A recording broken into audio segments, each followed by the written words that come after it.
Boa noite, amada igreja. Boa noite. Vamos tomando os nossos assentos. Vamos nos prepararmos para mais um culto de louvor ao nosso Deus.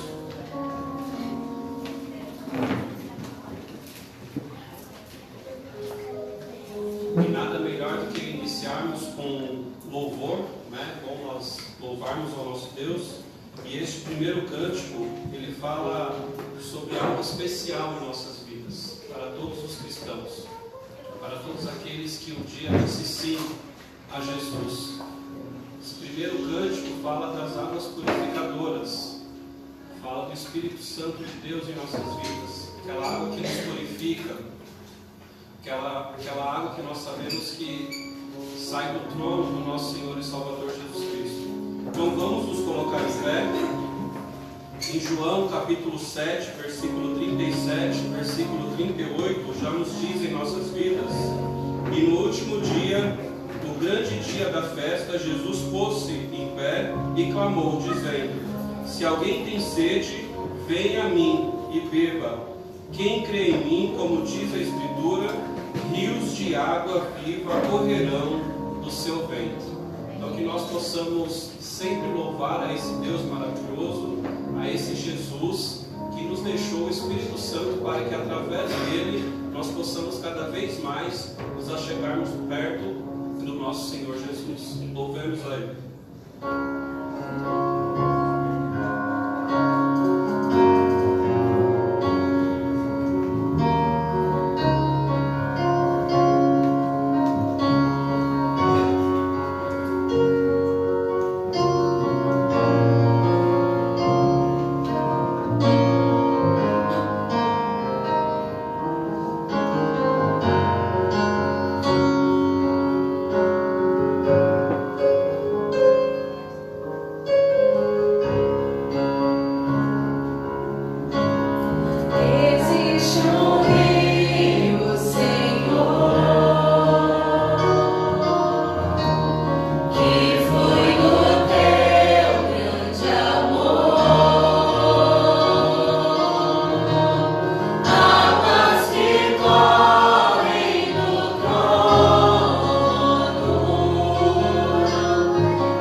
Santo ele se torna como uma fonte de água dentro de nós, enchendo-nos cada vez mais do amor de Jesus Cristo em nossas vidas. Então que nós possamos sempre estarmos felizes, alegres, contentes, porque nós temos um Deus maravilhoso que está sempre nos abençoando e suprindo todas as nossas necessidades. Amém? Nesse instante vamos abaixar as nossas cabeças, vamos nos colocar na presença do nosso Deus em uma oração, e este momento nós incentivamos cada um no seu lugar a falar com Deus. Só você e Deus nesse momento. Fale com Ele, peça a Ele que Ele seja conosco nesse culto que está iniciando neste momento. Fale com Ele através do Espírito Santo de Deus,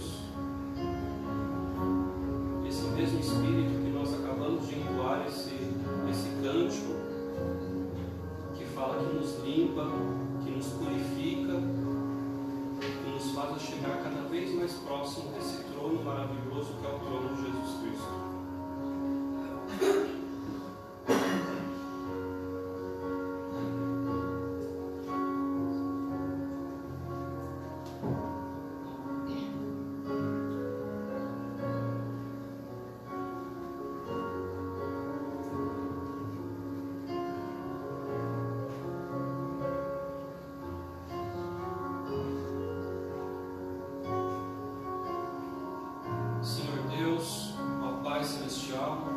Em nome de Jesus Cristo, nós oramos ao Senhor neste momento, ó Pai, pedindo, Senhor, para que seja com esse culto que está iniciando neste momento, ó Pai, que através do Teu Espírito Santo, ó Pai, nós possamos louvar o Teu santo nome, Senhor. Que o Espírito Santo venha tocar em nosso ser, em nosso coração, limpar, ó Pai, todas as impurezas das nossas vidas, e que nós possamos, ó Pai, cada vez mais estarmos santos perante Ti, Senhor, para que aí sim nós possamos entregar um culto, ó Pai, verdadeiro ao Senhor, ó Pai. Sejai, ó Pai, com as nossas vidas neste momento, que nós venhamos esquecer, ó Pai, todos os nossos problemas, todas as nossas tribulações, o nosso dia a dia, e que nós possamos estarmos com os pensamentos somente voltados ao Senhor, ó Pai, neste momento, para que nós possamos louvar ao Senhor, porque sabemos que só o Senhor é merecedor de toda a honra e de toda a glória, Senhor. Sejai, ó Pai, com todas as pessoas que estão aqui neste culto, sejai também, ó Pai, com as pessoas que estão assistindo, ó Pai, o culto na transmissão ao vivo, ó Pai. Que essas pessoas, ó Pai, possam realmente estar com os pensamentos voltados para este culto, com o coração, ó Pai, neste culto, para que também, ó Pai, possa louvar ao Senhor. Venha ser, ó Pai, com o que irá acontecer, ó Pai, neste culto, todos os louvores, a mensagem da Tua palavra, que nós possamos estar preparados, ó Pai, para recebê-la, e que nós possamos sair daqui não como entramos, ó Pai, mas que nós possamos sair daqui com mais conhecimento do Senhor e louvando cada vez mais ao Senhor, ó Pai. Tudo isso nós Te pedimos e Te agradecemos, em nome de Cristo Jesus, ao qual nós oramos. Amém. Amém.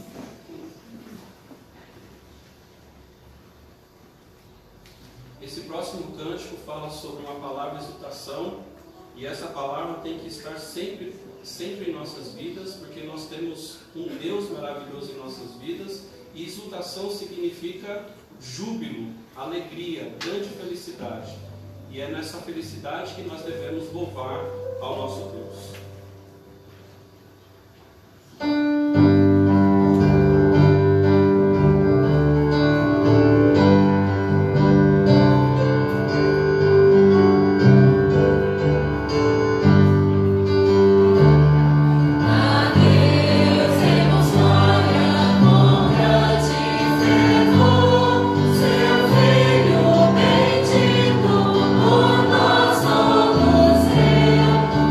Gracias.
Deus, Pai, por amor de nós, entregou o seu Filho por amor de nós. Mesmo nós não sendo merecedores, mas Ele entregou o seu único Filho. Então que nós possamos sempre estarmos alegres e contentes por isso. Amém?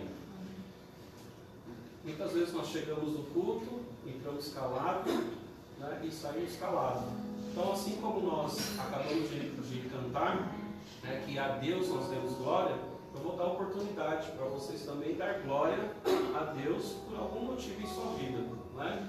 Então a frase diz: a Deus dou glória a alguma coisa. Quem gostaria de falar? Quem gostaria de dar glórias a Deus? Eu agradeço e dou glória a Deus por minha vida, porque eu estou bem, estou viva, dou glória a Deus. Amém. Amém.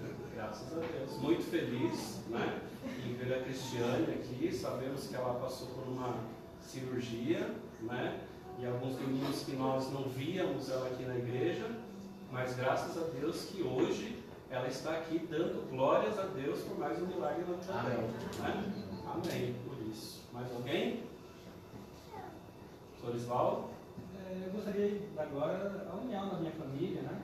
Então, amanhã nós vamos fazer aniversário de casamento. Tudo de bom, né?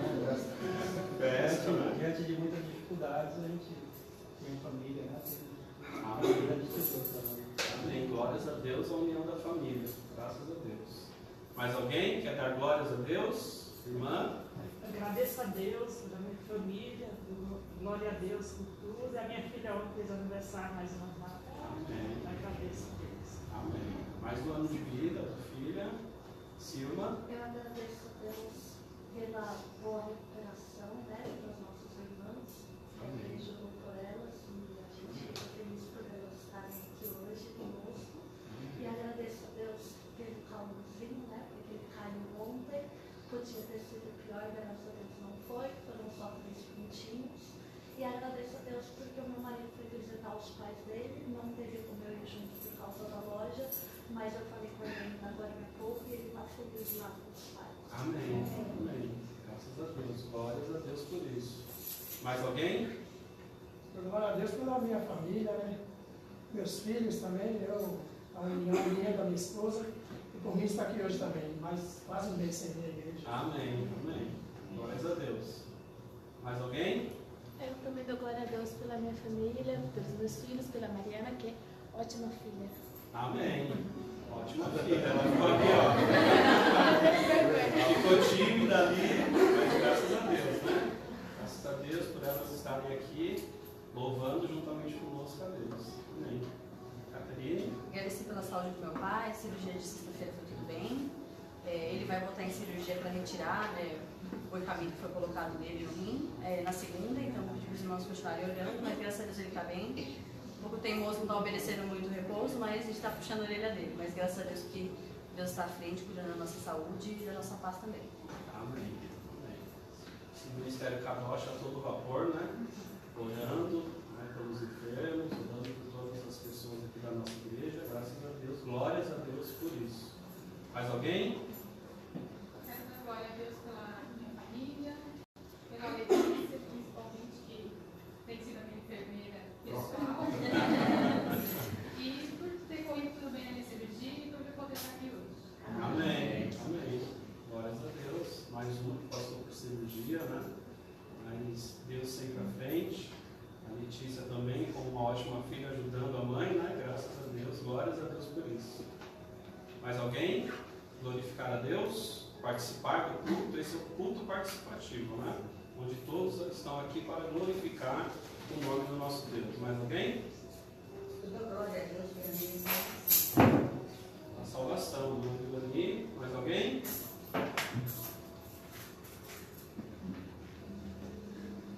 Se não, então vamos participar louvando, né? Louvando ao nosso Deus com esse próximo cântico, que diz em Romanos capítulo 12, versículo 1: Rogo-vos, pois, irmãos, pela compaixão de Deus, que apresenteis os vossos corpos em sacrifício vivo, santo e agradável a Deus, que é o vosso culto racional, para que nós possamos sair daqui melhores do que entramos. Louvemos a Deus.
Caminhar sempre, né, nessa busca ao nosso Senhor e Salvador Jesus Cristo.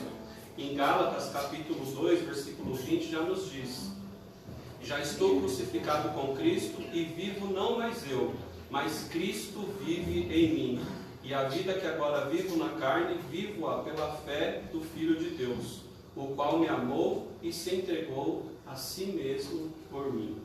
Então que nós possamos ter essa mesma vida que fala em Gálatas, né? Que nós possamos viver agora em Cristo. Amém? Louvemos mais uma vez ao nosso Deus.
Essa semana eu falei com o pastor João Vasconcelos, o fotinho dele está aí, da família, a sua esposa Silvanete, a sua filha Luísa.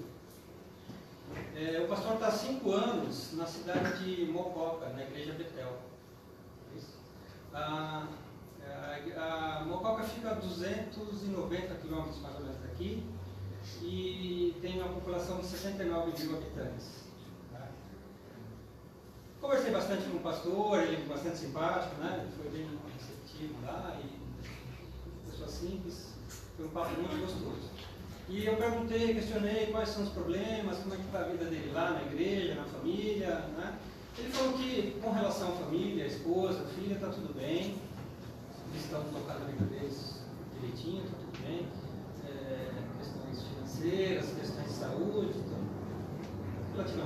equilibrados, né?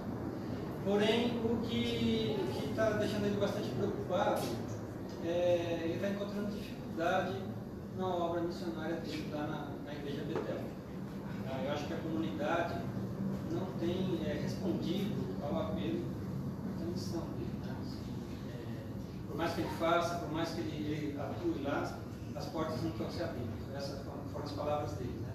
Ele falou que faz trabalho com as crianças, né? Faz atividades, convida, não aparece quase nenhuma criança para as atividades. Né? Tem discipulado, as pessoas até se inscrevem no discipulado, e dali 2, 3 meses começam a desistir e tal, e o discipulado não vai adiante. Tá? Os cultos, muito poucos irmãos, muitos poucos frequentadores do culto da igreja, e a ponto dele se queixar que de 40 pessoas mais ou menos, que era a média lá, no começo do ano teve um dia que tinha uma pessoa apenas. Então o trabalho dele está sendo muito difícil, ele tem se dedicado bastante, porém não sabe-se por que ele não está encontrando resultado. Né? E o que deixou bastante preocupado, né, assim, nessa conversa é que ele mostrou até uma inclinação de procurar um outro caminho. Ele está se questionando, ele está angustiado, né? Está se questionando se realmente a missão dele é ali naquele local, ou ele tem que procurar um outro local para se dedicar, para cumprir a missão dele. Não é? Então, e nesse sentido ele pede para que nós oremos, para que ele possa encontrar um caminho, se realmente é a missão dele ficar lá, persistir naquela obra, ou Deus mostrar um outro caminho para ele.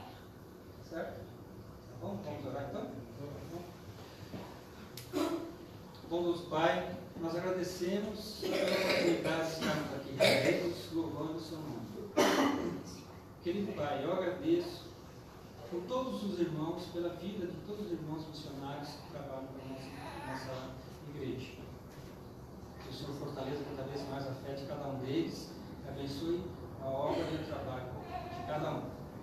Particularmente na noite de hoje nós pedimos e agradecemos pela vida e pela obra do pastor João Vasconcelos, em Mocó, interior de São Paulo. Ele que oferece suas atividades missionárias na igreja Betel. Eu peço primeiramente por sua família, por sua esposa Silvanete, por sua filha Luísa, que cada vez mais eles encontrem equilíbrio, paz, harmonia no seu lar, sempre com a presença do nosso Senhor Jesus naquele lar. Amém. Peço pela Igreja Betel, pela comunidade que mora ali nas vizinhanças, que aquelas pessoas tenham os seus corações abertos para receber a mensagem que eles são oferecidos através da igreja. Né? Que a Igreja Betel possa reunir mais membros, que ela possa prosperar na palavra do Senhor. Amém. E por fim eu peço pelo nosso querido pastor João Vasconcelos. Peço pelo seu equilíbrio emocional. Bondoso Pai, que essa angústia que paira no seu coração seja aplacada, que ele possa ser fortalecido na sua fé, na sua perseverança, na sua determinação. Sabemos que essa obra não é fácil, mas ele foi escolhido. Ele é um guerreiro e deve prosseguir na sua missão. Tá? Mas sabemos também que a vontade do Senhor prevalece sobre as nossas. Se for vontade que ele encontre um outro caminho, um terreno mais fértil, onde ele possa desenvolver suas atividades missionárias, que lhe seja mostrado claramente, que essa angústia seja definitivamente afastada do seu coração. Seja como for, que ele seja amparado com as bênçãos do Senhor. É tudo que eu te peço e agradeço em nome do nosso Mestre Jesus. Amém. Amém.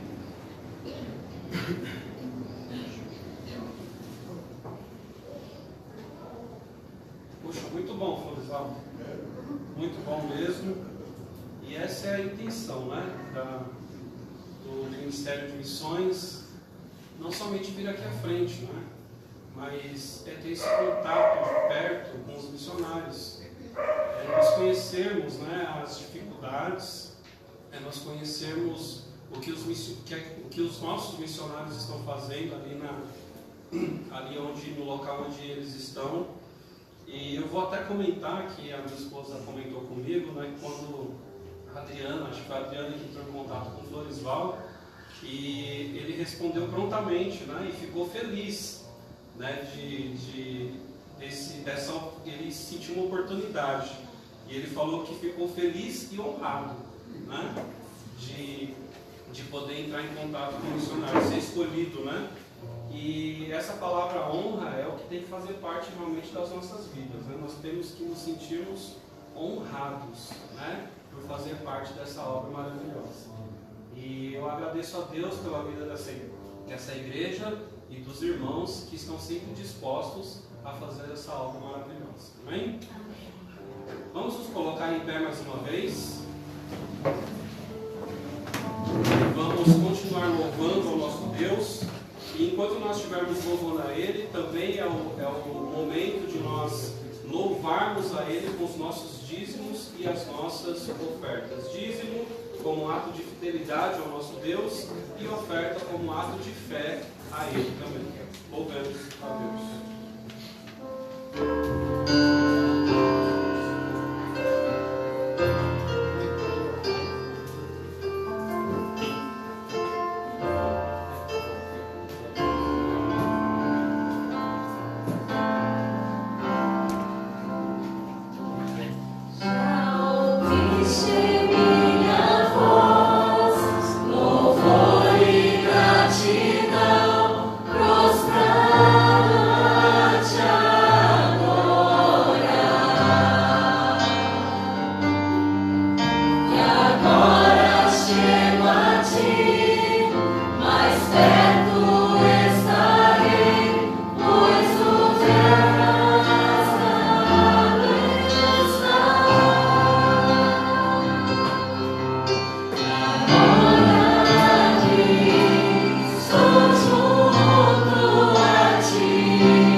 E também pela mensagem desta noite. Vou chamar o pastor Antônio, já veio para frente, fazer a restauração.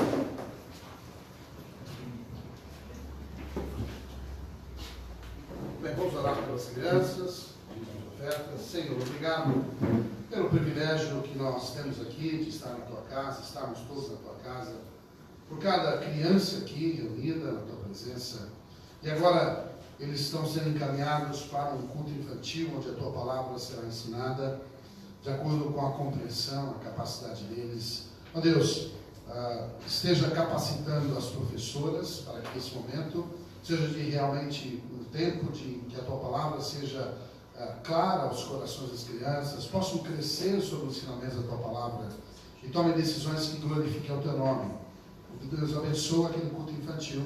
Damos graças pelos dízimos de ofertas recolhidos. Sabemos que é a nossa maneira de demonstrar a nossa gratidão por tudo que o Senhor tem feito e provido em nossas vidas e famílias, e por cada centavo aqui colocado, desde a mais tenra criança até o mais maduro de todos nós. Todos nós somos gratos ao Senhor e devolvemos com alegria. E agora, Deus, fala aos nossos corações pela tua palavra. Eu te peço e te agradeço em nome de Jesus. Amém. Amém. Podem sair as crianças, podem se assentar. Bom que todos nós estamos aqui nessa noite. Seja uma noite que Deus possa falar ao seu coração, ao meu coração. Nesses cultos de domingo à noite, eu tenho pregado uma série de mensagens baseada no livro de Ageu. E esse livro, ele está encerrando hoje. São apenas 4 sermões, né? Os 4, na verdade, eles estão dessa forma expostos no próprio livro. Se você abrir a sua Bíblia no livro de Ageu, você vai ver que ele é dividido exatamente em 4 sermões. Em cada um deles é o início, aí veio a palavra do Senhor ao profeta Ageu, e assim, hoje nós falaremos sobre o último sermão deles, a última parte dos sermões, o último circuito desses sermões, o 4º sermão de Ageu, do capítulo 2, só tem apenas 2 capítulos, e os últimos versos, dos versos 20 a 23. Ageu capítulo 2, versos 20 a 23. Vou pedir para o Alexandre apagar a luz aí, atrás da sua cabeça, vamos ver se fica mais fácil para visualizar. Isso, vamos ver se fica, mas não é para dormir não, tá? A luz é boa assim, não é para... É um bom. Essa outra pode deixar, obrigado. Essa luz já está bom, né? Já ficou bom agora, né? Dá para ver bastante, né? Hoje tem um monte de figurinha, fica mais fácil assim, botar menos luz, né? Vamos lá ver o texto que diz a palavra do Senhor, em Ageu capítulo 2, verso 20 a 23. E veio a palavra do Senhor a segunda vez a Ageu, aos 24 dias do mês, dizendo: fala a Zorobabel, governador de Judá, dizendo: farei tremer os céus e a terra. Verso 22. E transtornarei o trono dos reinos, e destruirei a força dos reinos dos gentios, e transtornarei os carros e os que neles andam, e os cavalos, os seus cavaleiros cairão, cada um pela espada do seu irmão. Naquele dia, diz o Senhor dos Exércitos: tomar-te-ei, ó Zorobabel, servo meu, filho de Sealtiel, diz o Senhor, e far-te-ei como um anel de selar, porque te escolhi, diz o Senhor dos Exércitos. Vamos orar mais uma vez. Senhor, mais uma vez obrigado pela tua palavra lida, e agora clamamos ao Senhor que haja clareza aos nossos corações, a compreensão da tua palavra seja plena, e ó Deus, saímos aqui fortalecidos, desafiados, encorajados pelo Senhor, assim como o Senhor realizou naqueles dias. Faça a mesma obra em nós, através da tua palavra nessa noite. Eu te peço e te agradeço em nome de nosso Senhor Jesus. Amém. Amém. Essa noite eu quero falar sobre restituindo a esperança. Essa é uma foto que circula na internet. Ela é uma foto até triste, né? Ela é uma daquelas fotos que ganham prêmios por fotos estratégicas na hora certa, no momento certo, muito embora a circunstância adversa. Uma menina nos braços, né, nas mãos de alguém conhecido, e dentro de um contexto de uma guerra, né, e ela sendo ali uma triste refém do mundo das guerras. E aí essa menina e o seu olhar representa em que tudo ao seu lado está destruído e resta-lhe apenas uma esperança. E essa é a nossa mensagem essa noite, restituindo a nossa esperança. Muito bem, vamos, antes de falar sobre o contexto, vamos rever alguns fatos anteriores, né? Vamos ver o que fala os capítulos anteriores dessa novela mexicana. Eu brinco assim, novela mexicana, né? Mas é porque, como o Brasil vai jogar com o México amanhã, então é uma novela mexicana mesmo, né? E aí, então, revendo esses capítulos anteriores que antecedem essa história, o que vem antes desse momento em que Deus fala sobre restituir a esperança. Vamos ver um pouquinho dessa questão de Ageu. Bem, nós sabemos que pela história, os anos que se passaram, nós vemos que o que antecedeu esses versículos, né? Uma história que percorreu a nação de Israel. Lembramos que a nação de Israel era composta de 12 tribos, as 12 tribos de Israel. Essas tribos foram divididas em duas partes, uma parte norte, uma parte sul. 10 delas ficaram no reino chamado Israel, 2 ficaram no chamado Judá. As guerras aconteceram, invasões sobre o território, as 10 tribos foram dissipadas em outro ataque. E aqui nós temos um momento em que essas 12, as duas tribos que formavam a Judá, ela também é invadida, e aí nós sabemos que ali naquela invasão pelo exército babilônico, a cidade foi cercada, toda destruída, e aí nós vemos que naquele contexto, aquela nação, aquele parte da nação foi destruída e houve muita morte. Bom, entendendo que por que Deus permitiu que houvesse essa invasão? Lembre-se, Israel era o povo de Deus e continua sendo protegido. Por que Deus permitiu isso? Aí a primeira frase em cima mostra. Lógico, a nação de Israel e todo o seu povo, os seus líderes, se corromperam, se deixaram corromper por esse mundo e principalmente pelo pecado da desobediência. Alguns pecados específicos levaram à permissão de Deus quanto ao ataque babilônico. E aí nós vemos que a história mostra que por causa da desobediência do pecado, Deus permitiu que o cinto, a vara da mão de Deus, fosse a Babilônia para castigar, para disciplinar a terra de Judá. E aí Jerusalém foi atacada, Deus permitiu que isso acontecesse, e em consequência disso, a nação de Israel, ou seja, a nação ali, o povo de Judá que restava, foi levado cativo, foi levado escravo para a Babilônia. E aí vimos uma nação inteira passando por uma vergonha e escárnio público. Eu fico imaginando no semblante, no coração desse povo, dessas pessoas, imaginando, puxa, nós éramos o povo de Deus e agora aqui, nesse contexto, sendo colocado para fora da nossa terra, levado escravizado. Quer dizer, eu fico imaginando o sentimento, a vergonha pública e o escárnio diante de tantos povos, e ali aquele povo sendo levado como escravo para a Babilônia. E ali eles foram levados e permaneceram 70 anos no cativeiro. Durante 70 anos, aquele povo ficou escravizado lá na Babilônia. E olha, foram longos anos de sofrimento e abandono. Nesse contexto, muita gente morreu, outros nasceram durante o período do exílio e do cativeiro. E lá na Babilônia, aquele povo sofreu. E aí é lá também que eles aprenderam a fazer o que todos nós fazemos quando passamos por grandes dificuldades: clamar. E aí o clamor do povo, né? Deus ouviu o clamor, o povo clamou e Deus restituiu a dignidade e a liberdade daquele povo. E aí nós vimos 70 anos depois do cativeiro, claro, muitos já tinham morrido, outros envelhecido, outros nascido, e agora a nação de Judá retoma, volta, recebe a liberdade, e Deus restituiu a dignidade e a liberdade ao povo. Agora, eu quero começar a chamar a sua atenção para uma palavrinha que vai estar logo acima, está em azul. Veja, Deus restituiu. Veja bem, Deus restituiu, e aqui no caso, a dignidade e a liberdade daquela nação. Bem, era lógico, eu fico imaginando a vinda para o cativeiro e 70 anos depois, a volta para a terra.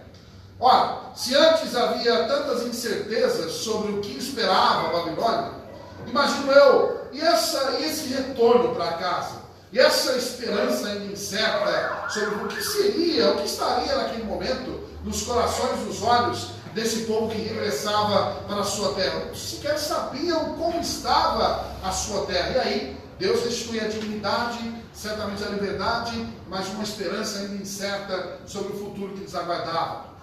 E a história continua.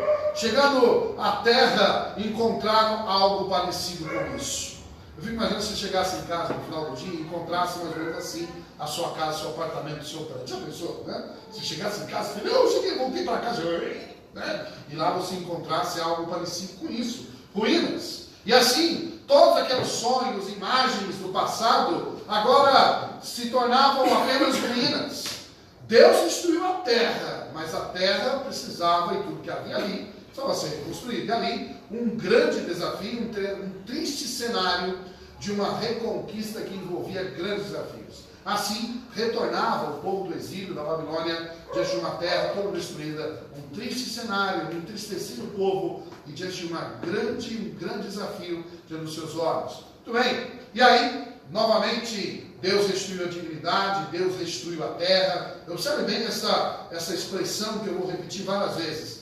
Deus restituiu, Deus restituindo. Aqui, Deus restituía, no meio desse desafio, agora dentro da terra natal, dentro de Jerusalém, restituiu a oportunidade de reconstruir os muros. Lembrando que naquele tempo os muros eram importantes, principalmente como proteção, figura de proteção. Os muros eram a primeira parte que definiam a proteção para o povo. E aí o povo chegou, bom, mãos a obras. Aí Deus usou líderes como Esdras, Neemias e tantos outros, vários profetas, Ageu, Zacarias e tantos outros, para fortalecer o povo, para que os muros fossem construídos, que isso traria proteção que havia sido destruída com a destruição da Babilônia. E aí a oportunidade, portanto, de reerguer as proteções que aquele povo precisava. Deus restituiu essa oportunidade. Outra questão que Deus havia restituído, Deus restituiu a eles a oportunidade de reconstruir as casas. No livro de Ageu, inclusive, há uma crítica, um sermão de Ageu nesse sentido, de que em algum momento eles gastaram tanto tempo na reconstrução das casas,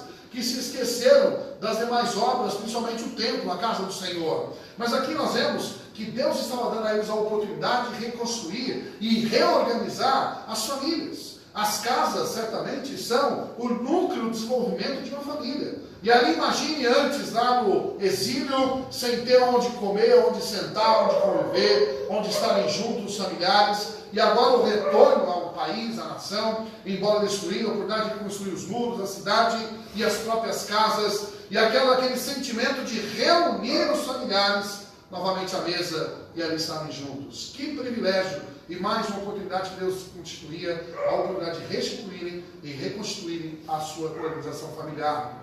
Muito bem, além disso, Deus restituía também a oportunidade de reconstruir o templo. E aí nós sabemos que por muitos anos, esse segundo templo foi reconstruído, inclusive palco de vários sermões, e aí o templo a ser reconstruído, o primeiro grande templo de Salomão, que tinha sido destruído, agora um segundo estava sendo construído naquele lugar. Sabemos que anos depois esse templo também seria destruído, um terceiro seria reconstruído de Herodes, e também do centro de Herodes, e depois seria destruído também. 3 templos naquele lugar, e hoje no lugar dos 3 templos existe parte disso, um muro de lamentações, onde os judeus choram, e também em parte disso existe uma mesquita muçulmana, a mesquita de Omar, o Domo da Rocha, que está exatamente no mesmo lugar onde foram palcos 3 templos de Jerusalém. Muito bem, esse é o motivo de grandes guerras naquele local, por causa desse lugar que era considerado sagrado, e os muçulmanos tomaram e construíram o seu templo muçulmano. Imagina o conflito. E aí nesse mesmo lugar, aqui era o momento do segundo templo. E naquele tempo, aquela geração, um privilégio de reconstruir um lugar de adoração, e ali eles puderem retomar a adoração ao Senhor. Proteção, família, adoração. Veja que Deus foi agindo e restituindo, reconstruindo o cenário que agora estava todo destruído. Mas a história continua. Deus diz também nos sermões que Ageu pregou, falando de Amós, eu não tenho que pregar sobre Amós, não é Amós não, que Ageu pregou, falando sobre o fato de que alguns estavam olhando aquele templo que parecia bem mais simples do que o primeiro, e preocupados que aquele templo mais simples não seria glorioso, mas Deus diz aqui em Ageu capítulo 2, que a glória do Senhor, a glória desse templo seria maior do que a glória do primeiro. E assim mostrando que a sua glória, ou a glória do Senhor, ou seja, que é refletida pela presença do Senhor e não pelas paredes de ouro. Na verdade, o que determina que uma igreja, ou uma família, ou uma vida seja abençoada não são os bens, mas é a presença do Senhor. E ali estava Deus desafiando aquele povo para que eles tivessem fé, porque Deus estaria ali presente naquele lugar. Mas Deus restituía também a sua glória, a sua presença naquele tempo. E mais, continuando, deixa eu assim, o botão aqui aceitar. Deus restituía também a oportunidade de que houvesse um relacionamento pessoal. E esse, aliás, foi o título, o assunto da mensagem que eu preguei, a última mensagem que eu preguei, em que Deus desafiava cada pessoa individualmente. Deus queria restaurar não só coisas, não só circunstâncias, não só vantagens, Mas Deus também queria reconstruir e restituir o seu relacionamento pessoal com cada pessoa. E aí então, o desafio aqui que nós vemos Ageu estabelecendo para o povo, é que houvesse arrependimento verdadeiro, e aí que o povo estivesse pronto a separar a sua vida, a vida santa, separada, agradável ao Senhor. E essa restituição de relacionamento faria toda a diferença na nação de Israel. Observe como Deus foi restituindo diversas coisas. E aí, Deus restituiu mais algo especial, que nós comentamos na semana passada. Deus restituía a bênção da provisão garantida. O povo estava lamentando, olhava para os celeiros, nada encontrava. Olhava para as panelas, não tinha, para as árvores, poucos frutos. Que garantia eles teriam no futuro, depois de tudo estar sendo devastado? E aí Deus diz então, nos versículos 19, assim: de agora em diante, desse dia que vocês decidiram obedecer, eu abençoarei e encherei os celeiros. E ali nós vemos que Deus estava restituindo a sua promessa, a bênção da provisão, e ali fazia com que o povo revisse também a sua dependência do Senhor. É curioso como muitas vezes nós queremos depender apenas de nós, depender dos nossos esforços. E o desafio que Deus colocava naquele povo é: aprendam a depender de mim, aprendam a esperar em mim. E Deus restituía, portanto, a sua bênção para desafiar aquele povo, aquela nação, a aprender a depender do Senhor. Bem, restituir. Observaram quantas vezes a palavra restituir foi usada aqui? Restituir é a palavra-chave em toda a história de Israel. Muitas vezes Deus fez isso. E em todo o tempo, o povo podia claramente ver algo muito claro. Essa restituição, o processo de restituir, eles podiam ver claramente Deus agindo em favor dessa nação. Bem, quando a gente olha a história de Israel, está parecendo que há uma história só para eles, né? Mas é por isso que a Bíblia de Deus, a palavra de Deus está nas nossas mãos. Porque a gente pode ver a história de um povo e também aprender com as lições de como Deus agiu e como Deus continua agindo em nossos momentos hoje.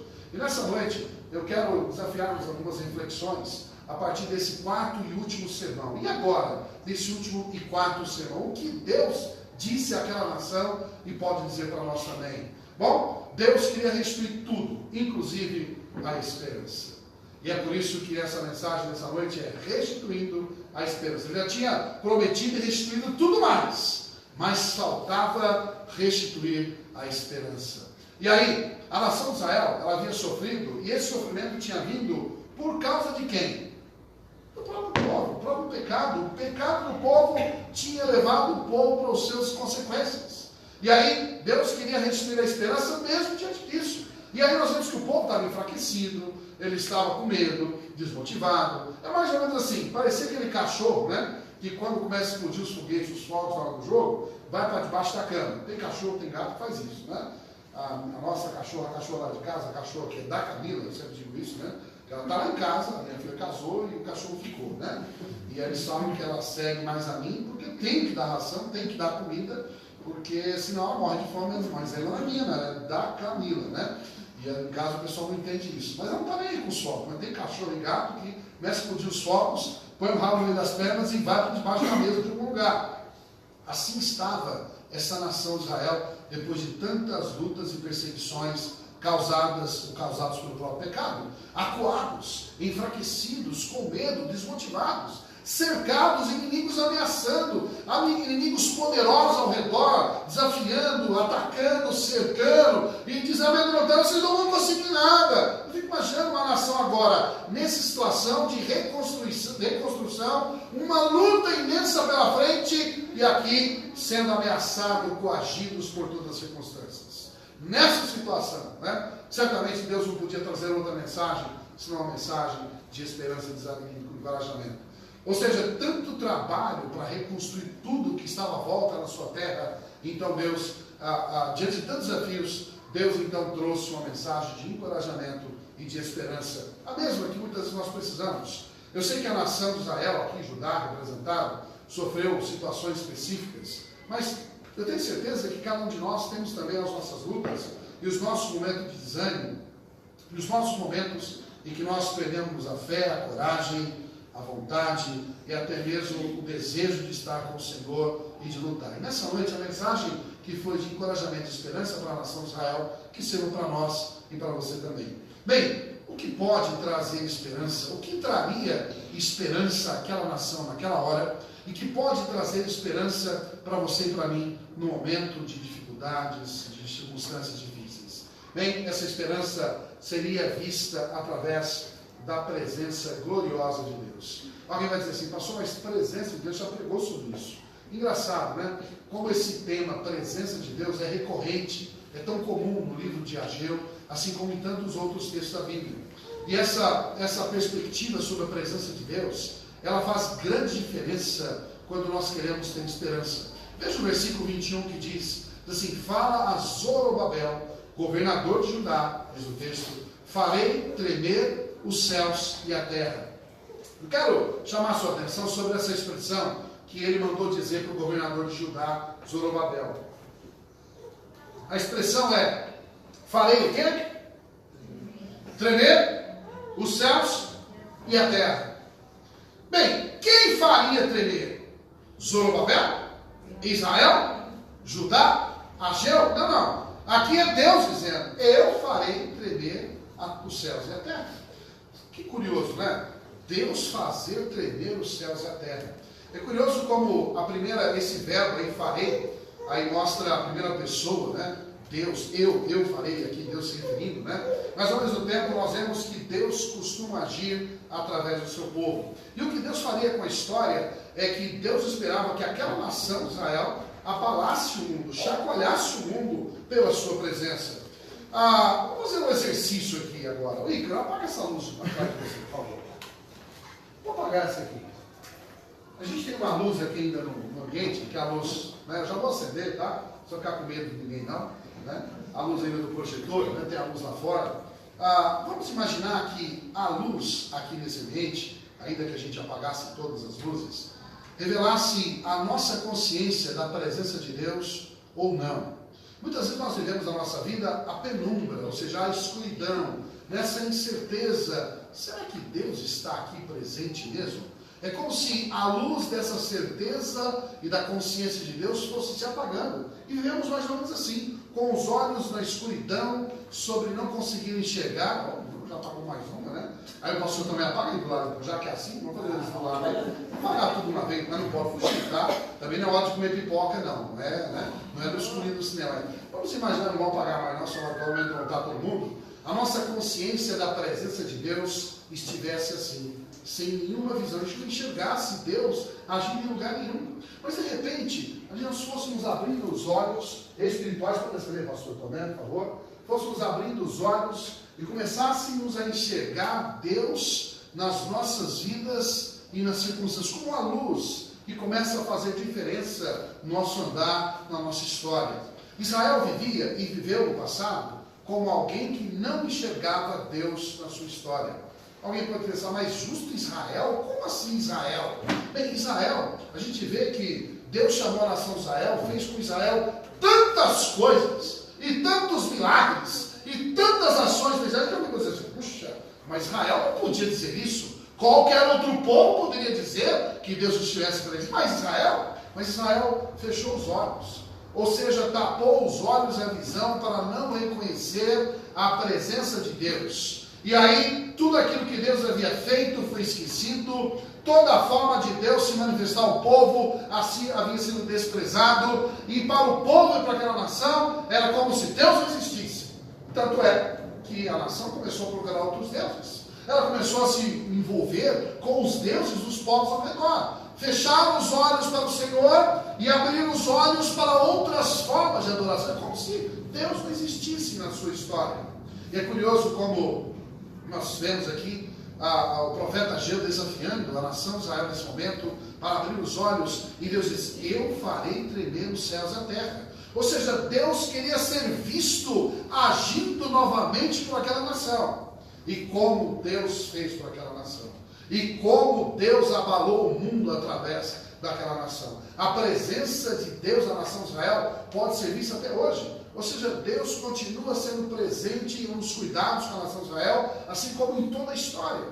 Nós olhamos para nossas vidas e nossas igrejas em geral, e nós começamos a viver uma vida tão apática, como se Deus não existisse. A gente trabalha e pensa nos resultados do nosso trabalho como se Deus não existisse. Não é verdade? É como se a gente apagasse a luz da consciência de Deus. Vivemos nossas famílias, nossos problemas, nossas dificuldades e lutas como se Deus não existisse. Esquecemos de Deus. Vivemos a nossa história de culto, de igreja, de cristianismo, desafio, como se Deus não existisse. Por que será que o mundo está tremendo pouco? Por que será que tem tão pouco abalo nesse mundo? Por que será que tem poucos, marcações de tremor de terra do povo de Deus nesse mundo? Sabe por quê?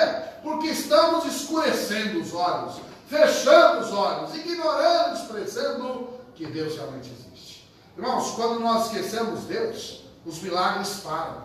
Quando nós prezamos que Deus existe, as coisas que Deus fazia deixam de acontecer. Quando uma igreja despreza Deus e deixa Deus de lado, a igreja vai para baixo. Quando as nossas famílias abandonam Deus, as nossas famílias encolhem, são derrotadas, são engolidas. Quando Israel deixou Deus, aquele povo foi destruído. Sabe por que o mundo está tremendo pouco? Porque o povo de Deus esqueceu-se de Deus.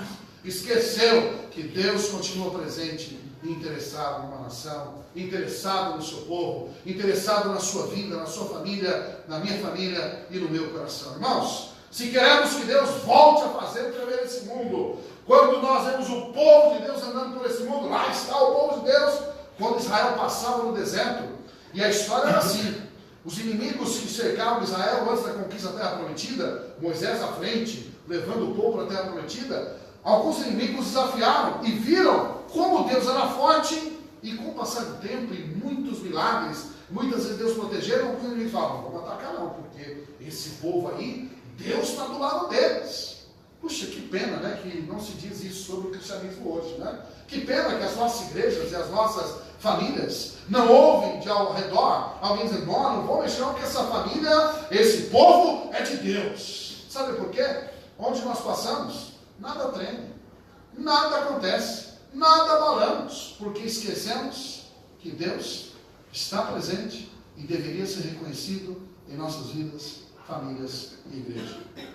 Deus jamais vai fazer a terra tremer. Eu não estou querendo dizer no sentido físico, tá? Eu não estou querendo que haja tremor de terra aqui na terra, não é isso, né? Evidentemente que não é o tremor físico, não é um tremor em que abalem as placas tectônicas, não é esse o tipo de tremor. Mas esses dias que está tendo jogos, né? Às vezes você ouve um trechinho, que nem hoje eu estava vendo um trechinho lá do jogo da Rússia e a Espanha, né?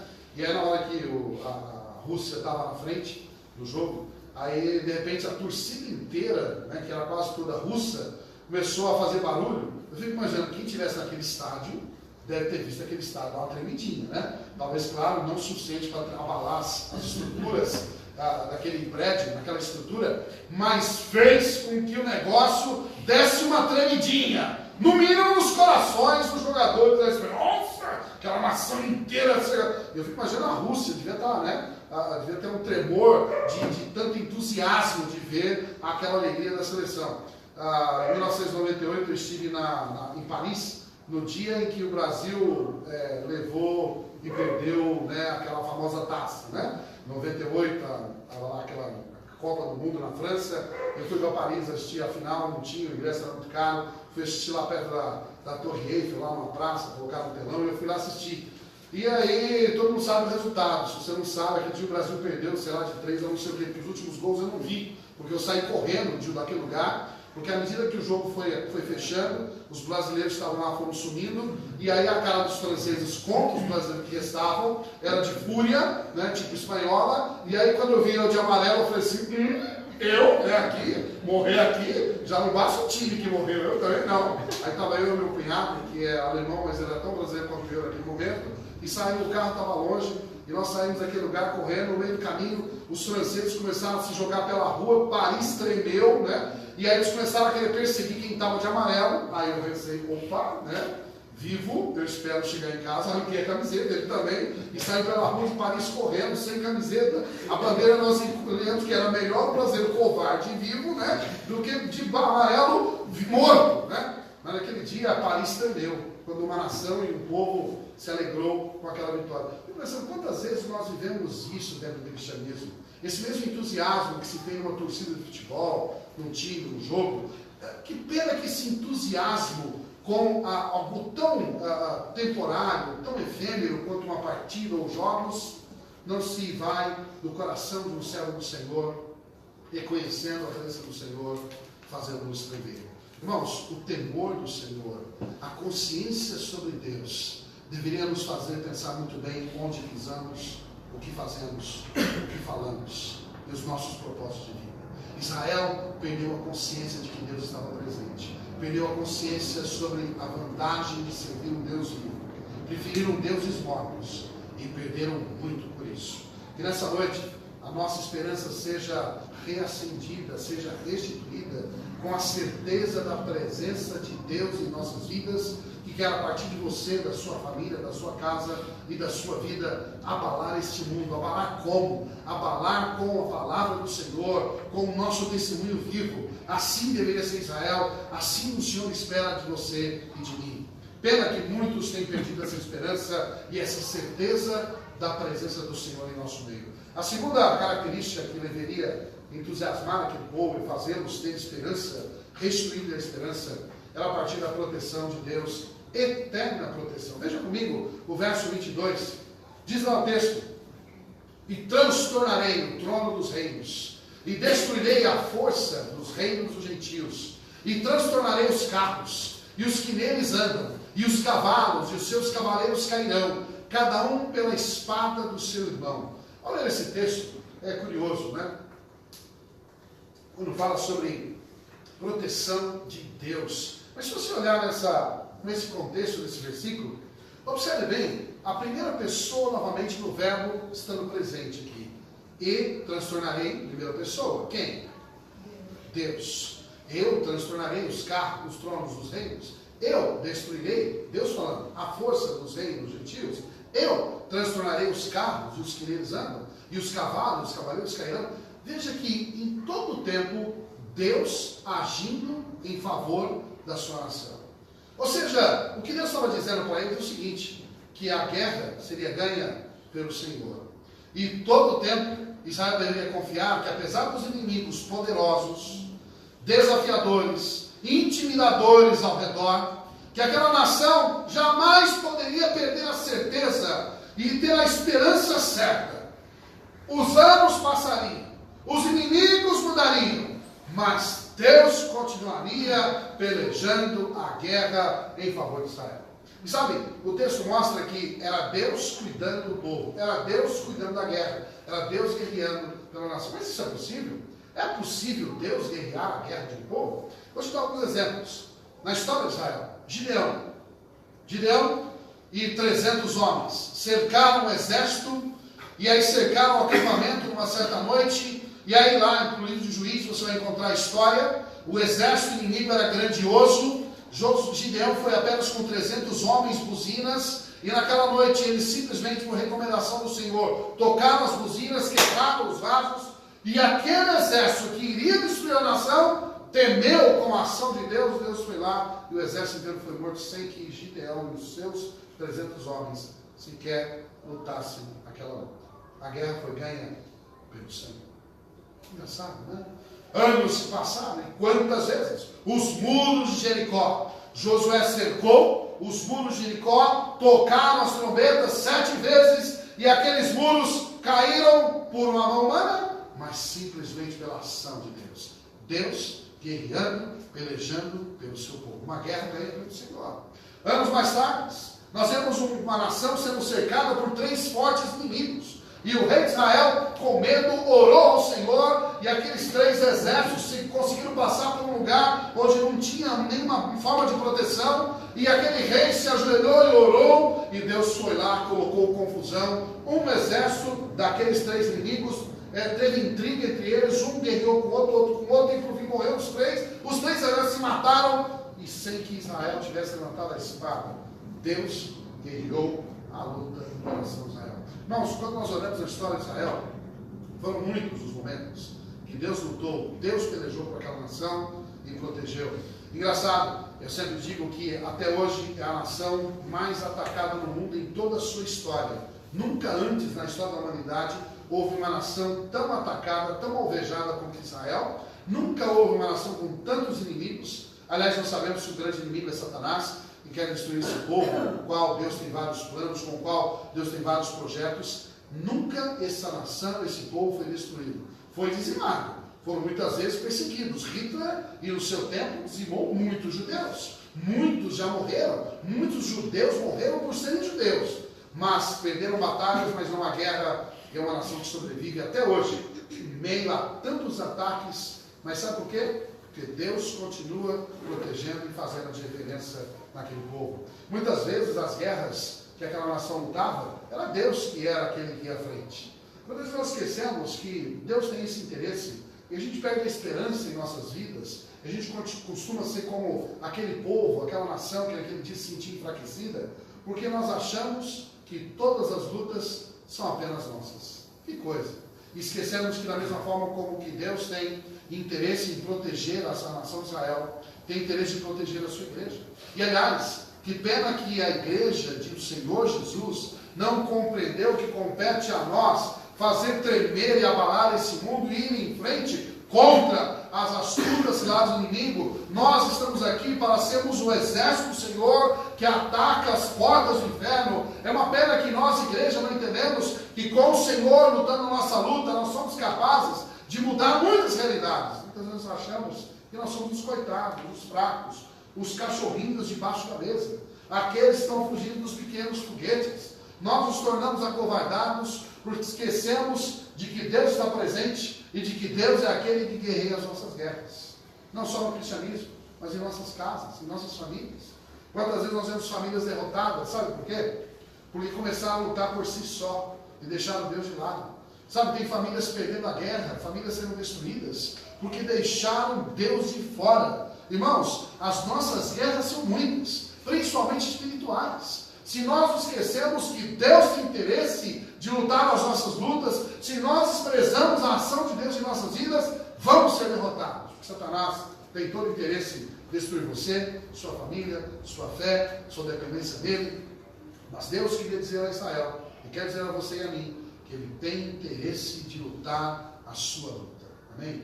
Ele quer nos dar a esperança de dizer assim, Deus está dizendo, eu quero lutar a sua luta. Permita-me. Me dê espaço para lutar a luta que está nas suas mãos. E eu quero dar vitórias. É esta a esperança que Deus queria colocar no coração de Israel e pretende colocar em nossos corações hoje. A terceira e última aspecto sobre essa esperança que deveria vir além da presença do Senhor, né? A presença do Senhor gloriosa, além dessa proteção eterna para o povo de Deus, Deus queria mostrar também o seu poder real. Poder real de Deus. E veja o verso 23 e último. Naquele dia, diz o Senhor dos Exércitos, tomar-te-ei, ó Zorobabel, servo meu, filho de Sealtiel, diz o Senhor, e far-te-ei como um anel de selar, porque te escolhi, diz o Senhor dos Exércitos. Vamos entender um pouquinho o que Deus aqui está dizendo sobre esse homem. O homem que está na história é Zorobabel.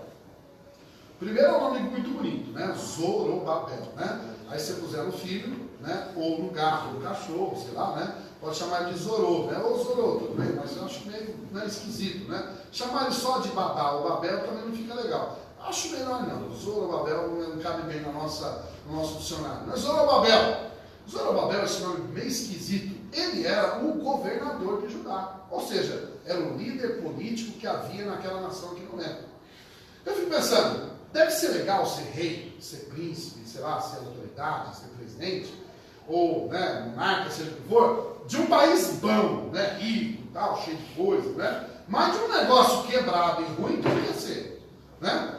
Dizem alguns, por que alguns querem ser presidente do Brasil? Está quebrado, isso, aquilo. Mas no fundo a gente sabe que quebrado está nós, o pobre, né, o povo, né? Tem gente, tem muito dinheiro ainda, né? Porque senão ninguém ia querer entrar lá. Bom, mas a Judá tinha acabado de chegar do exílio, um povo destruído, uma nação destruída, território destruído, casa, quer dizer, o comércio e a economia em frangalhos. Quem ia querer ser o homem líder daquela nação naquela hora? Ou seja, tinha mais para fazer pelo povo do que para receber em troca. Era um grande desafio. Mas o texto diz que Zorobabel, e a palavra de Deus diz que foi um homem que Deus escolheu para aquele desafio. E olha, não é fácil ser o escolhido de Deus, né? Floresval bem aqui lembrou, né? Que o pastor João Vasconcelos de Mococa, ele foi escolhido por Deus para estar em Mococa, né? Se Deus falar para ele, fala de Mococa, deixa a vaquinha de Mococa e vá para outro lugar, né? Deixa o leite da vaquinha e vá para outro lugar, que vá. Mas Deus escolheu ele para uma obra, e aquela obra hoje é na mão dele, ou Deus vai mostrar outra coisa. Ser escolhido por Deus nem sempre significa grandes privilégios no primeiro momento. Para Zorobabel, não era aparentemente um grande privilégio, mas o texto diz algo especial: eu te escolhi. E quando Deus escolhe, certamente é um privilégio, amém? Eu sei que você e eu somos das escolhidos para desafios e ministérios, nem sempre tão privilegiosos, assim, tão grandiosos, mas o privilégio, com a bênção do Senhor, Deus faz grandes coisas. E ali em Zorobabel, um homem que tinha um grande privilégio de servir ao Senhor, escolhido pelo Senhor. E o texto diz ainda uma expressão, que na verdade é uma expressão única no texto, essa expressão aqui, anel de selar. Anel de selar não tem nada a ver com o Senhor dos Anéis, nada disso, né? Nada desse negócio aí, não tem nada a ver com os livros que deram um grande dinheiro para certas pessoas. Mas esse anel de selar é simplesmente, aí eu quero destacar, desculpa, né? Esse líder reconhecido por sua autoridade de poder, eu quero destacar mais ou menos essa história aqui. Um anel de selar o que era? Isso aí parece uma rosa, um negócio, mas se você olhar bem, isso aí é um anel como os reis antigamente utilizavam. Aqueles anéis que tinham um símbolo desenhado, metálico, né?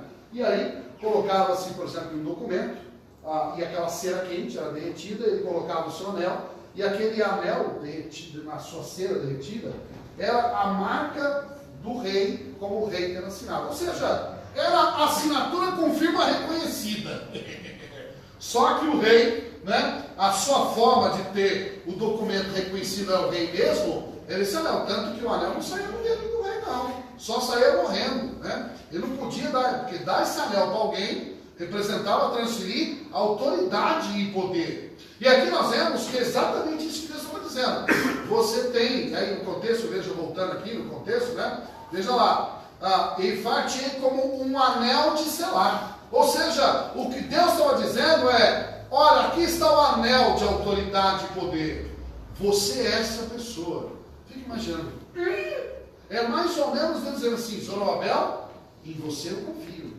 A ordem e a autoridade está nas suas mãos. Ou seja, Deus estava colocando sobre ele grande responsabilidade e num momento tão difícil de uma nação. Deus queria, na verdade, fazer com que Zorobabel fosse reconhecido na sua nação como líder que aquela nação precisava para levar o povo à vitória. Mas, ao mesmo tempo, além dele ser reconhecido, e também as nações ao redor entenderem que Zorobabel era um homem de Deus para aquele lugar, ou seja, que tinha a mão de Deus sobre a vida daquele homem, essa história também revela algo precioso que deveria trazer esperança, algo profético revelado nesse contexto, que falava ali, portanto, sobre o servo do Senhor no contexto, se referindo a Jesus. Zorobabel, se você olhar na história, ele é também um dos reis da linha messiânica. O que é a linha messiânica? A linha messiânica nas páginas da Bíblia é mais ou menos assim. Todas as pessoas na história de Israel que fizeram parte da família da qual nasceu Jesus. Por exemplo, Davi. Davi é dessa linha genealógica, da árvore genealógica da qual nasceu Jesus. Davi. E por isso na Bíblia fala que Jesus vai sentar-se no trono de Davi. Ele é descendente da linha de Davi. Portanto, um dia, ele, ao sentar-se no trono de Davi, ele tem como herdeiro natural o trono de Davi e a linhagem messiânica. Zorobabel era alguém da linhagem messiânica, era alguém dessa linhagem de Davi, era descendente de Davi. E por muitos anos, durante o exílio, a nação de Israel ficou sem liderança e por algumas vezes ficou sem alguém que fosse dessa linhagem messiânica. E agora Zorobabel era alguém que fazia parte dessa geração, da qual Deus tinha um propósito para dela sair Jesus. Muito bem, e quando então o profeta Ageu fala sobre o futuro, ele fala sobre não só a capacidade que Zorobabel teria de ser um líder vitorioso, porque Deus estaria com ele, Deus confirmava o seu ministério, o seu trabalho ali, mas também estava dizendo que Zorobabel era uma imagem, uma prefiguração da pessoa do Senhor Jesus que viria anos depois. Mas que vantagem naquele momento aquela nação tinha em ver algo tão futuro sendo dito? Um dia o seu herdeiro vai sentar-se no trono de Davi. Sabe o que significava? Era mais ou menos assim. Vamos imaginar que hoje fosse possível a gente prever o futuro, tá? E aí, você estivesse lá, entristecidinho, né? Vem lá, Júlio, vai tudo dar errado. E alguém dissesse, por Deus, não existe, tá? Mas só uma imagem, né? Alguém dissesse assim, Alex, Alex, daqui a 50 anos você vai estar muito bem, olha, a sua família vai crescer, você vai ter muitas coisas, blá, blá. Qual seria a reação do Alex se ele ouvisse de alguém dizendo que daqui a 50 anos ele estaria super bem, uma família produtiva, muita coisa, e ele pensar assim, puxa, eu que achei que o primeiro ônibus que entrasse na rua e na frente eu ia me derrubar, eu que achei que de repente eu podia morrer de criança ou de qualquer coisa, então daqui a 50 anos eu estava vindo, minha família grande, cheia de coisa, nossa, puxa, que ânimo! E era mais ou menos o que Deus estava fazendo com Israel. Deus queria dizer a Israel, vocês acham que vocês vão ser destruídos? Vocês acham que vocês são pequenos, fracos, e que os inimigos chegarem aqui e vão destruir vocês? Vocês acham que estão sozinhos? Não, peraí. Olha a história que tem pela frente. De vocês virá o grande rei. E um dia a terra inteira vai se ajoelhar perante aquele que vai se sentar no trono de Davi, descendente de Zorobabel. E esse é o Messias, o prometido. Naquele momento, aquele povo, vou chutar aqui o negócio aqui, naquele momento, aquele povo precisava ter esperança. Entender que o futuro que lhes reservava era um futuro glorioso. Ou seja, daquela nação levantaria-se um rei com autoridade e poder. Naqueles dias, Zorobabel. No futuro, na cadeia de reis, o grande rei do Senhor Jesus. E, portanto, deveria fazer com que aquela nação levantasse os olhos e voltasse a ter esperança, porque aquele momento, por mais difícil que fosse, não era o fim. Você já achou que era o fim da sua história nessa situação? Muitas vezes a gente acha assim, né? Muitas vezes a gente olha para a realidade nossa e fala assim, essa semana acabou, acabou, né? A gente às vezes não tem esse olhar bem desanimador, tipo assim, não vai dar não, né? Às vezes do negócio, da família, da história. Às vezes em muitas situações da nossa vida nós achamos que chegou ao fim, mas esquecemos de algo muito importante. E Deus nessa história? E a presença? E a proteção? E a autoridade de Deus em nossa vida? Sabe que não pode fazer a diferença na história? Deus não pode mudar a sua história? Pode mudar a minha história, a sua família? Irmãos, Deus tem capacidade, poder e interesse de mudar qualquer história de vida. Ali havia uma nação derrotada, intimidada, acuada, porque achava que nem sequer mais tinha um Moisésão, tinha um Josuézão, tinha um Zorobabelzinho. E agora intimidado, não, peraí, esse homem aqui é outra coisa aí, é um homem meu, de Deus. E a história mostra que um dia vai vir maior que ele ainda. A nação de Israel pode ficar tranquila, eu continuo no controle. Nós muitas vezes esquecemos disso, de que Deus continua no controle, de que Deus tem autoridade, Deus tem poder para mudar a sua história, a minha história. Pode mudar o coração de gente endurecida, não pode? Deus pode mudar o coração de marido ruim, de mulher ruim, de filho ruim, de família ruim, de gente desobediente. Deus pode mudar a minha história, Deus pode mudar o Brasil, Deus pode mudar o nosso país, não pode? A autoridade é o nosso Deus. Deus pode fazer do Temer amanhã um homem que se rende ao Senhor, não pode? É o nosso presidente. Quanto nós temos orado para isso? Quanto que a gente tem feito esse Brasil tremer por causa da oração do povo de Deus para fazer o Temer mudar de história? Quantas vezes o povo está tremendo o povo, a nação, porque está orando, porque está intimidando as nossas autoridades? Muitas vezes nada acontece porque esquecemos quem é a autoridade e que Deus quer fazer no mundo tremer a partir de nossas histórias. Esperança. Eu quero concluir essa mensagem, né? Voltando aqui, apertei 7 vezes, eu travou aí, não, deixa eu dar uma destravada aí, por favor, um desbreak aí. Epa, agora acabou tudo, né? Acabou a mensagem, acabou a mensagem, né? Refletindo aí a história, e aí terminando a nossa história, a nossa mensagem. Essa mensagem, nossa reflexão, é uma mensagem de, ao mesmo tempo, de encorajamento e de esperança. Naquele povo de Israel, claro, primeiramente, mas aquele povo, para que ele pudesse ser encorajado e pudesse ter esperança, era preciso que eles olhassem de novo para a história e pudessem ver claramente quantas vezes Deus estava presente em cada momento da vida daquela nação. E ao mesmo tempo que faria com que a nação olhasse de volta para a sua história e encontrasse Deus presente e interessado, a mesma história deve ser presente em nossas vidas hoje. Muitas vezes estamos vivendo uma vida derrotada, porque não estamos olhando e não reconhecendo Deus e a presença gloriosa de Deus em nossas vidas, que quer fazer a diferença em nós. Perdemos a esperança quando fechamos os olhos para a presença real do Senhor. Também nós somos derrotados quando esquecemos, assim como Israel, de que Deus tem interesse de guerrear as nossas guerras, amém? Quando achamos que cabe a nossa mão, que está na nossa força.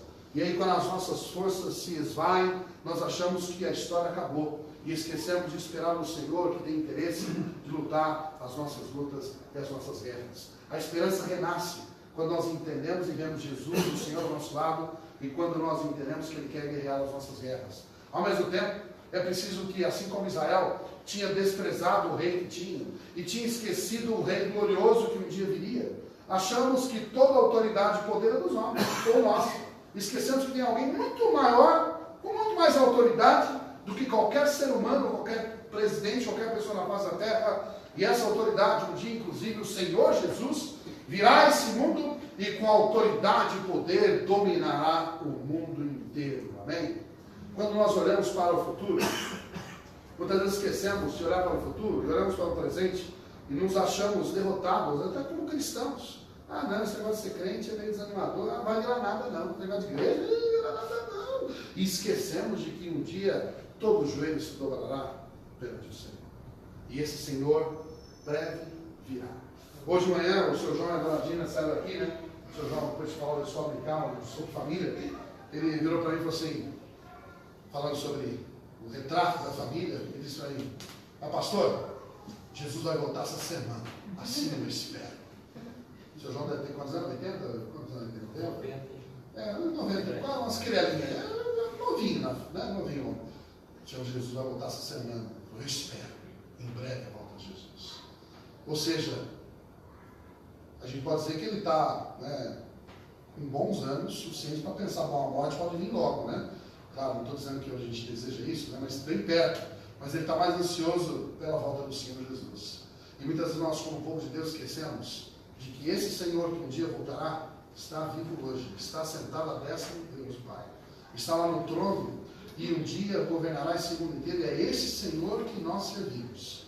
É Ele. Ele tem autoridade, toda autoridade sobre todas as coisas. Muitas vezes nossa esperança se esvai quando perdemos a chance de olhar e reconhecer quem é o Senhor Jesus. Deus sempre cuida do seu povo, amém? Sempre cuidou, sempre vai cuidar. Em todas as lutas, suas e minhas, Deus sempre estará lá, interessado em fazer você vencedor. Apesar de nossos pecados, e como somos pecadores, né? Apesar disso, não obstante os nossos pecados, Deus sempre tem um plano para restaurar nossas vidas. Quando a gente acha que está tudo perdido, não tem mais solução, Deus sempre tem uma solução. Deus sempre tem uma resposta. Eu sempre digo que famílias com problemas continuam com problemas quando Deus é deixado de lado. E quando Deus entra, Deus acaba com os problemas. Amém? Quando Deus entra numa questão familiar, Deus resolve. Quando Deus entra e desafia o coração de alguém, Deus transforma. Quando um povo reconhece o Senhor e os senhores de Deus, Deus transforma aquele povo. Irmãos, não tem ninguém que quando se rende ao Senhor, não é transformado pelo Senhor. Por isso nós temos que aprender a entender que nós não estamos servindo um Deusinho pequeno, mas um grande Deus, que tem todo o interesse em salvar a sua vida hoje, agora, não importa a circunstância e o estado que exista. Ele deseja restituir todas as bênçãos reservadas para nós. Ele é aquele que é capaz de mudar os nossos olhos e restituir toda e qualquer esperança que possa ter em nós. Nessa noite, Deus quer te dar uma nova esperança. Senhor, obrigado pela tua palavra. Obrigado por tudo que o Senhor tem feito por nós. Obrigado porque o Senhor nos dá essa certeza da tua presença, proteção. Certamente sabemos que o Senhor é autoridade e poder suficiente para todas as coisas. E se naquela nação havia receio, temor, ao ouvirem o profeta, aquela nação ainda remou por muitos anos confiada no Senhor. E quão vitoriosos foram, muitas vezes derrotados aqui e ali, mas ainda hoje podem ver a ação e a presença do Senhor naquele povo. Ó Deus, em nossas vidas, quando nós olhamos quantas vezes o Senhor esteve presente, o Senhor protegeu, e o Senhor mudou realidade com a sua autoridade. Ó Deus, faça-nos olhar para esta ação, essas ações do Senhor em nós, e renasça e restitua a esperança aos nossos olhos. Jamais permita que sejamos desanimados, acovardados, e percamos a esperança de confiar e esperar em Ti. Ó Deus, restaure e restitua a esperança do Teu povo. Entregamos as nossas vidas, nossas famílias, esse povo, essa igreja, nas Tuas mãos, e pedimos em nome de Jesus. Amém.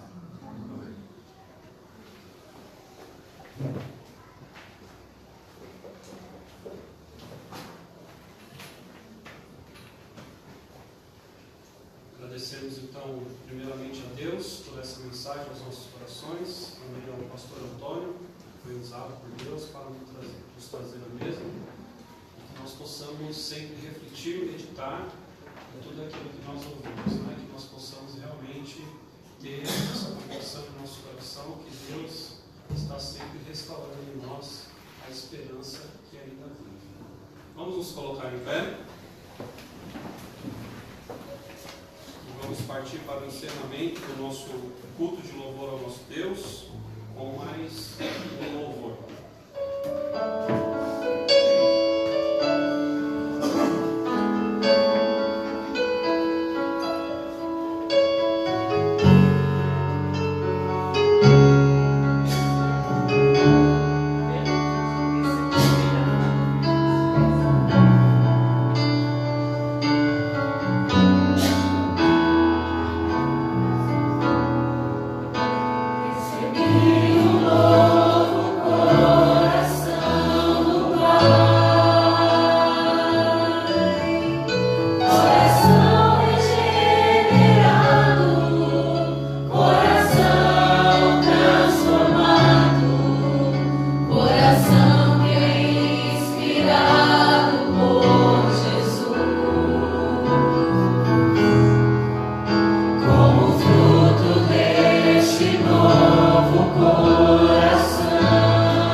Lembrando também que todas as partes, os pastores estão aqui reunidos em conselho pastoral, das 20 até as 21h30. Então, qualquer pessoa que quiser vir aqui na quarta-feira, pode ter também um conselho dos nossos queridos pastores.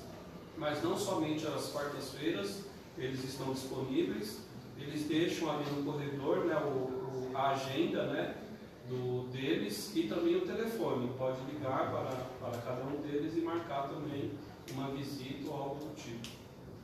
Alguns eventos na nossa igreja que nós teremos, lembrando da evangelização em ação, temos como líder aí o nosso querido pastor Tomé, né? Lembrando que é todo segundo sábado de cada mês, ele vem aqui à igreja, reúne o pessoal para fazer evangelização no bairro. Então, nesse próximo dia 14 de julho, no sábado, a partir das 17 horas. Lembrando também do nosso culto do amigo, que estava marcado para o dia 29, mas vai ser antecipado para o dia 22 de julho, às 19 horas. Já vamos nos preparando, convidando os nossos amigos para estar aqui juntamente conosco para louvarmos ao nosso Deus. Então, culto do amigo, dia 22 de julho. Lembrando também que agora nós estamos online, né, em transmissão online, culto online, graças a Deus por isso, alcançando cada vez mais vidas. Então, que os irmãos possam compartilhar, né, esse link aí para que outras pessoas possam também assistir online os nossos cultos. Pastores, mais algum aviso? Só amanhã, 19h30, CFD, Centro de Formação e Treinamento, amanhã, no Centro de Formação Teológica, tudo amanhã às 19h30, temos a nossa terceira aula do módulo. Os alunos que estão fazendo, estão sabendo, só para lembrar, amanhã, Brasil perdendo, ganhando, nós temos aula às 7h30, né, até às 10h30. Então, um bom motivo para estar aqui, né? Não sermos, né, atingidos pelo resultado, tá bom? Mas amanhã não perca, tá? Se você deseja fazer parte desse Centro de Formação Teológica, fale conosco, será um prazer também. Lembrando também que eu acho que não passou ali, eu falei na parte da manhã, da reunião das crianças, né? Que isso vai ser no dia 13 e 14, das 14h30 às 17 horas. Acho que não passou ali, mas lembrando também desse evento que nós teremos nesses dias, no dia 13 e 14, que vai ser das 14h30 até as 17 horas, e com encerramento na Escola Bíblica Dominical a partir das 9h30 da manhã.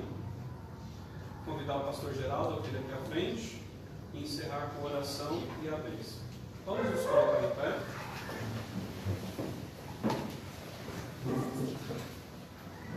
Oremos, irmãos. Nosso Pai Deus e nosso Pai, agradecemos ao Senhor pelo dia que passou, a noite que chegou, esse tempo maravilhoso na Tua presença, na comunhão com os irmãos também, e louvando o Senhor e também alimentando-nos com a Tua palavra. Agora pedimos que o Senhor também nos abençoe na volta para os nossos lares e nos dê uma boa noite de descanso. E, Senhor, que esses projetos para essa semana, vão ser que o Senhor volte, dando a oportunidade de poder participar e de ver o Senhor atuando. E assim, ó Pai, nós agradecemos por tudo isso, em nome de Jesus. Amém. Amém. A graça do Senhor Jesus Cristo, o amor de Deus e a comunhão do Espírito Santo sejam com todos nós. Amém. Amém. Podeis assim.